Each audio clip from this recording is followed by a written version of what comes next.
Hey guys, it's Alex coming at you from Southern California. I wanted to do Fred Big Star 1000 style Gimme 10 of a genre that I'm pretty sure he really hasn't discussed, and I don't think gets a whole lot of attention in the VC for many reasons. The genre being New Age, which before you turn off the channel, I know it's a divisive term and one a type of music that generally has a negative connotation. But over the last few years, I've really delved into it. I think a lot of it had to do with a 2013 compilation that came out in Light in the Attic. I think it was called like "I Am Your Center" or something like that, specific to basically this genre of American, in particular, I would say. Electronic music, sort of in this that has this ethos about healing, very much about non materialism and commercialism. Although interestingly, a lot of these artists would go on to film and TV careers, obviously to pay the bills. But at least in its genesis, I think, and especially the records I'll be showing here are very much founded on that philosophy of the healing power of music, and sort of a very idealistic, naturalist sort of philosophy. And so all of these records I think are beautiful, and for anybody interested or that already has an interest in things like spiritual jazz or electronic music from Germany or France, or later on the Berlin School, Brian Eno, ambient music, of course. And it's a decent book. It's called Ambient, the Ambient Century, from Mahler to Trance: The Evolution of Sound in the Electronic Age. It's by Mark Pendergrast. So there's a very short chapter here about New Age music, and unfortunately, it basically just talks about Windham Hill, which I know for a lot of people it's not their cup of tea. I'm sure you guys can recommend some good titles on that label. Most of the stuff I see in the dollar bins from Windham Hill that I've listened to is really not my cup of tea, and really not on the level of some of these records I'm going to show here. So anyway, without further ado, here's the first record. It's called The River by Ed Hartman. He was a percussionist. Here he plays all the instruments: marimba, vibraphone, bells, timpani, hand drums, bird whistles, shakers, bongos, cymbals, tom-toms. And it goes on and on, synths, tape loops, and this really is a beautiful percussion-based New Age record, which I think it's a little bit unique in that in that it is more percussion-driven. A lot of this type of music you'll find is obviously more electronic-based, synthesizers and so on. This one is from 1986. And I looked up his website today just out of curiosity, and it looks like the guy's still active, possibly still doing some composing for TV and film. The next record, I know there's a favorite of Carm's as well. This is Pauline Anna Storm's TransMilenio consort. Well, so I think she wanted to be known as TransMilenio Consort. Interesting, she did keep her name on the cover though. So Pauline was a blind artist. She moved to the Bay Area, I think in the late 70s, early 80s. And this is just an absolute classic. It was reissued a few years ago. This is an original. There she is there, and just a genius, self-taught, and basically she was one of these geniuses who could construct music in her head, and then basically through the instruments express whatever was in her head. And As you can tell from, you'll see that a lot of the artwork on these records has, that those themes, right? Whether it's space or nature, you know, sort of the supernatural things, right? But yeah, an absolute classic. Again, this has been, or at least there's a compilation that was reissued. I think it has most of the tracks, but not all the tracks from this one. She does have other albums, which I would love to track down at some point. Very aquatic. I think side one is a lot of water sort of sounds. I have no idea how she created all of this, pretty much by herself. And then side two is a lot more, reaching for the stars, a lot more spacey, if you will. Fantastic record. Next we have sort of an early example of New Age music. This is from 1975. The artist known simply as Iasos, with interdimensional music and fantastic cover with the gold foil there. So he's a Greek-born guy. He moved to California in the late 60s, befriended guys like Steve Halpern out there. He settled in Sausalito, California, which is just north of the Bay Area. Some nice, flute and chimes on this one. And it is sort of an earlier one, maybe not as fully realized as some of the other records that I'm showing, but certainly sort of one of the very early, if not the earliest, sort of example of this type of American, West Coast sound. And again, you read the information on a lot of these records, and it's very much about the practicality of this music as it relates to meditation and healing. A lot of words like frequencies and dimensions and those types of ideas. The next one is a classic by J.D. Emanuel called Wizards. This one is from 1982.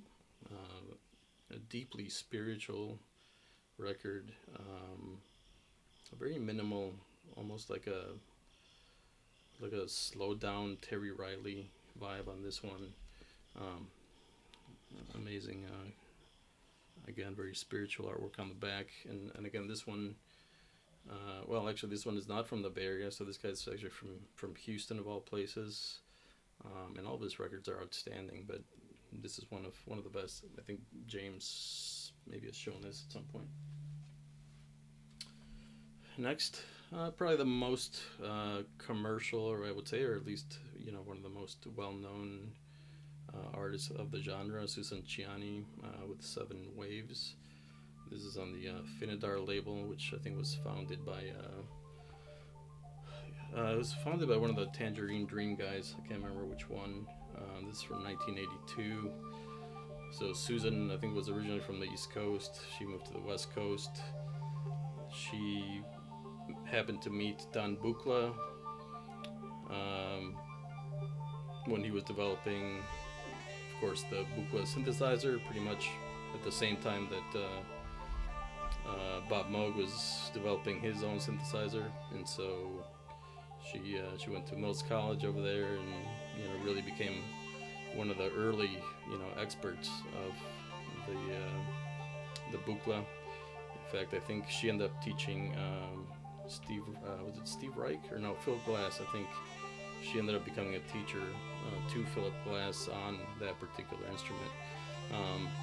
This is very beautiful. It does have unique that it really has like a feminine vibe to it, just kind of like the cover would suggest, and also like the cover would suggest maybe verging on a little bit sort of sugary, and some might say cheesy, but I think the compositions are really strong. She's a really excellent composer, and I know she's been touring again, with all the interest in her music, over the last few years.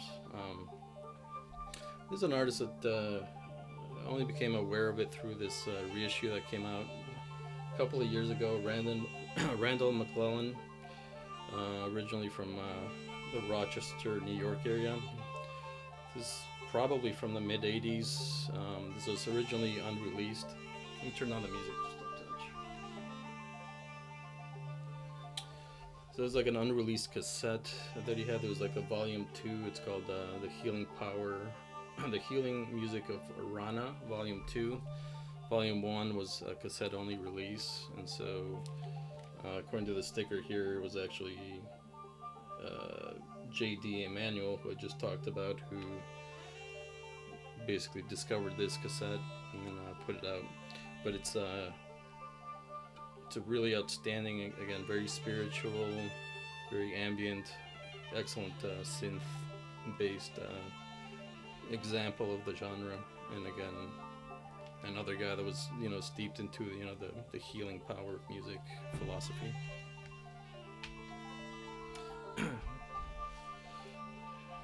Next we got David Casper from 1984. This is Crystal Waves.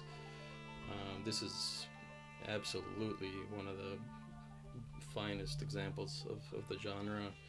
Deeply meditative. There's incredible cello on this one by a player called Johnny Siebler. If anybody else knows what she might have done, I'm not sure.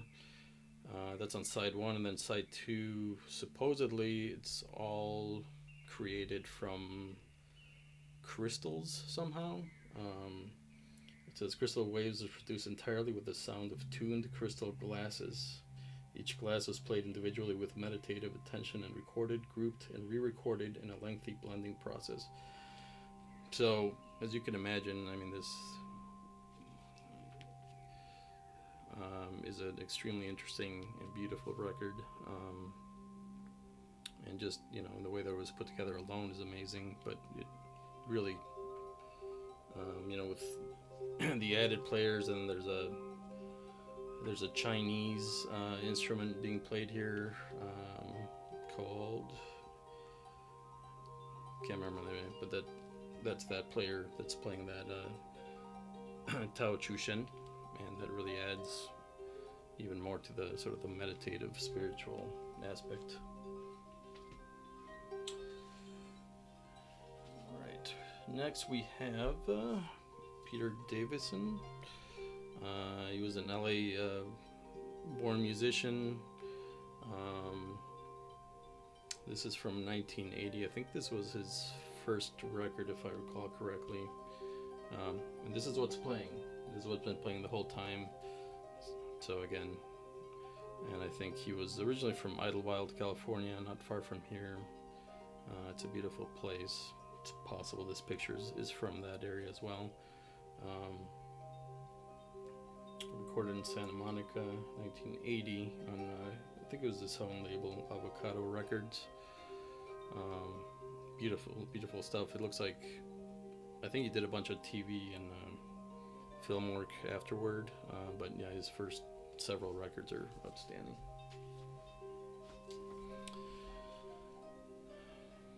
Edward Larry Gordon, otherwise known as Raji later on, and sort of brought to the fore, by Brian Eno famously. I think I pulled it here. Yeah, this one here. So if you know this one, this one's Ambient 3, Day of Radiance. So that's Raji, produced by Brian Eno. So, Raji though was not like a street artist or anything like that. He was a very, very well-educated composer. Studied a lot of different instruments, and had a classical background.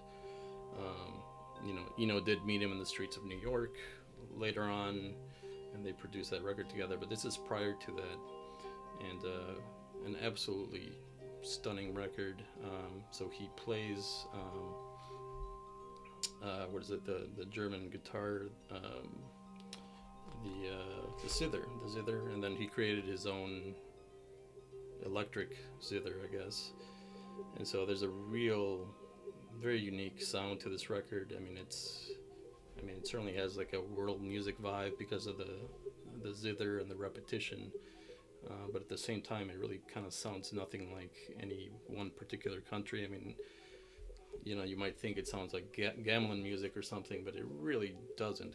He's a deeply unique player, and all of his records are worth seeking out.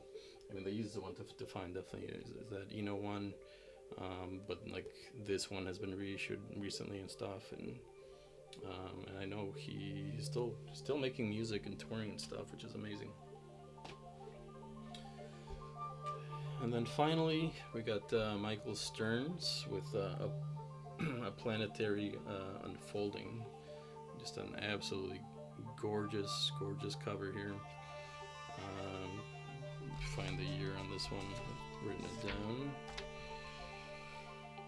No, I didn't write it down. I think it's 1981. There he is there with his synthesizers.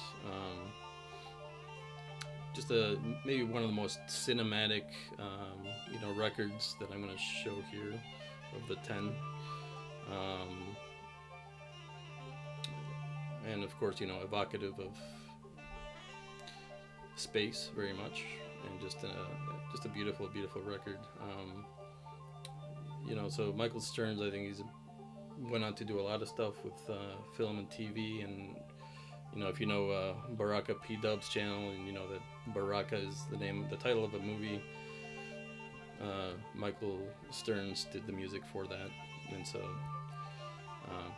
he went on to do a lot of like I said, soundtrack work and stuff like that. But yeah, this is I think this is pretty tough to find. I don't know if this one has been reissued. This might be one of the harder ones to find, but yeah, well worth seeking out. Anyway, that's my Gimme 10 New Age. I know some of you guys are deeply knowledgeable in this genre. Would love to hear some additional recommendations and your thoughts on the genre, and anything else that I might have missed here. And anyway, everybody have a good night.